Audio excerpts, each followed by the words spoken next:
All right, guys, I'm about to bring in one of the best real estate investors in this side of the country.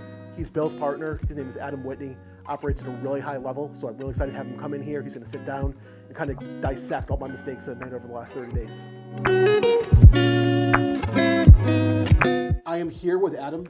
Adam is Bill's partner in his private real estate business. So one of the things that I've learned is the most important thing is to surround myself with people who have done this before and who know a heck of a lot more than me. So Adam, here he is. Awesome. All right, well, let's just take a look back over the last 4 to 6 months. So you started with an objective to find the first house to flip. Correct. Okay, most important thing is the activities, the consistent activities to get the result. So talk me through the activities you started doing, how you defined your buy box, and how you've continued to do those consistently. Okay, so starting out, I just posted everywhere on Facebook that I could. I joined all the local groups and just started messaging people every single day. I ended up going to like a 2 to 3 time a week promotion on there. It was just following up with every lead that I could, trying to schedule any appointments that I could. Buy box, we wanted to be about 35, 40 minutes south of Nashville, ideally in Williamson County or in Maury County. 2-bed, ideally 2-bath, was open to 1-baths. It was just looking at anything that I could.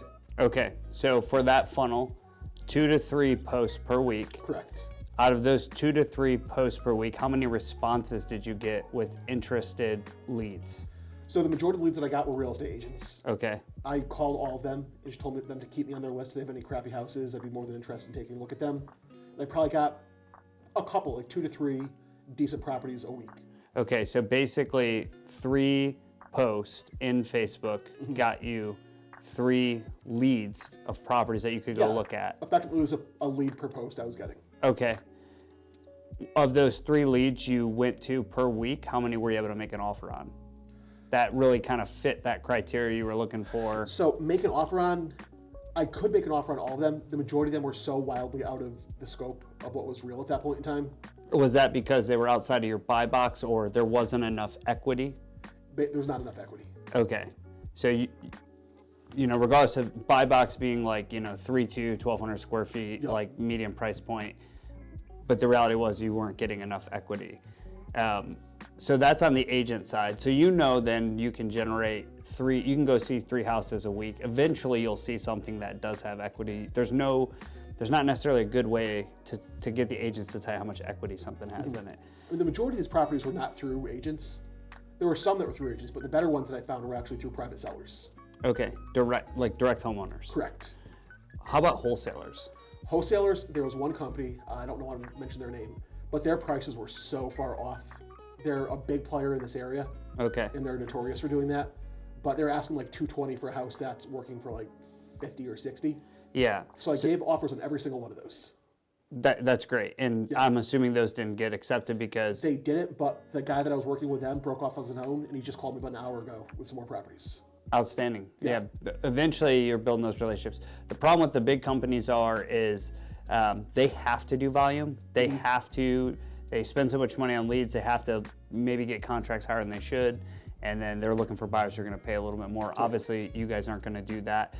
Of the wholesale lead gen, how many wholesale lists did you say you ended up on where you're getting leads sent to your email every day? I'm on 12.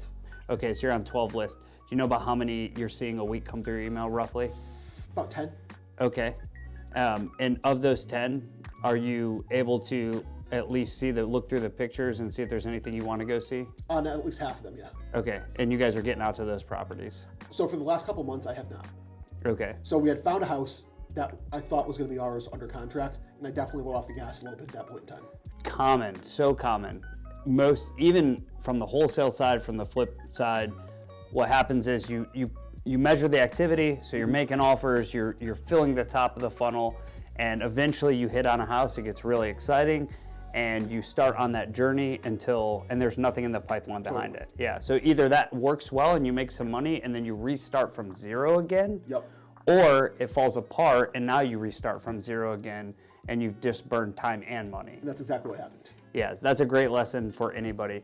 I think the real measure here is you have a measure of effectiveness for the agents, and that's more of a long-term play. You have relationships with those agents now.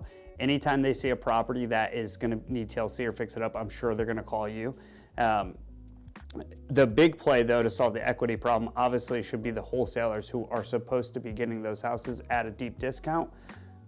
Not all true, but there will be some that come through there. So I think that's really what I would measure is of how many of those houses are coming through my pipeline. And you can even look at the wholesalers. They're probably not all mass marketing your areas. You're probably seeing a lot of stuff that's not in your areas. I would focus in on the wholesalers who are sending the most deals in my area and then take a hard look at those. And then relationships still. There are times where we'll have investors make an offer on a property. Maybe something falls through before it closes and we'll call them back even though they weren't the highest offer, and we'll say, hey, do you guys still want to buy this property? So yeah, that's two things, is measuring what's not just what's generating leads, but what's generating the effective leads for what you're looking for, and then two, continuing to foster those relationships.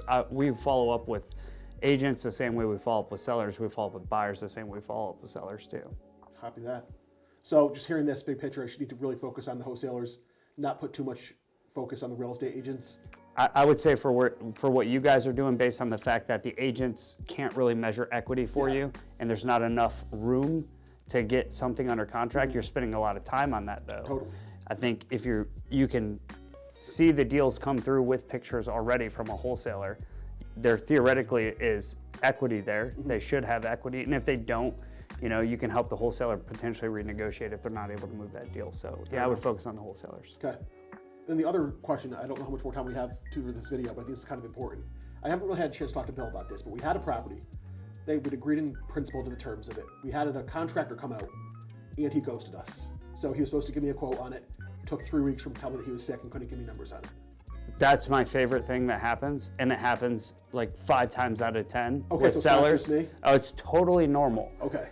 This is why a lot of, especially new investors, they feel uncomfortable with how aggressive follow-up typically is. If somebody comes in your ecosystem and they express intent that they have a house, they want to sell, and they want to have a conversation with you, then all of a sudden they fall off the face of the earth. Until they talk to me again, we're going to go to deep lengths to get them on the phone again. That, maybe it's a daily phone call, and sometimes we'll just send them a text and say, hey, did we do something wrong? And that usually brings them back. It's called reverse empathy. And the response we typically get is, oh no, I just got really busy. I've been working a lot lately. Why they didn't tell you that for the last 3 weeks you've been trying to contact them, I don't know. But the reverse empathy text, like, hey, I'm afraid I did something wrong, will usually make them go, oh no, you didn't do anything wrong, and they'll text you back. That's amazing advice. Yeah. If nothing else, that would have probably fixed this entire deal. So. Right, yeah, especially if the deal's almost on the hook. It was, and the numbers seemed good, but we just needed to know like how much more extensive of a fix was this going to be. She was willing to renegotiate. Oh, continue to follow up and hit her with the reverse empathy. Yeah. All right. Awesome. Cool. I appreciate it, Adam. Great. Thank you so much, man. Awesome.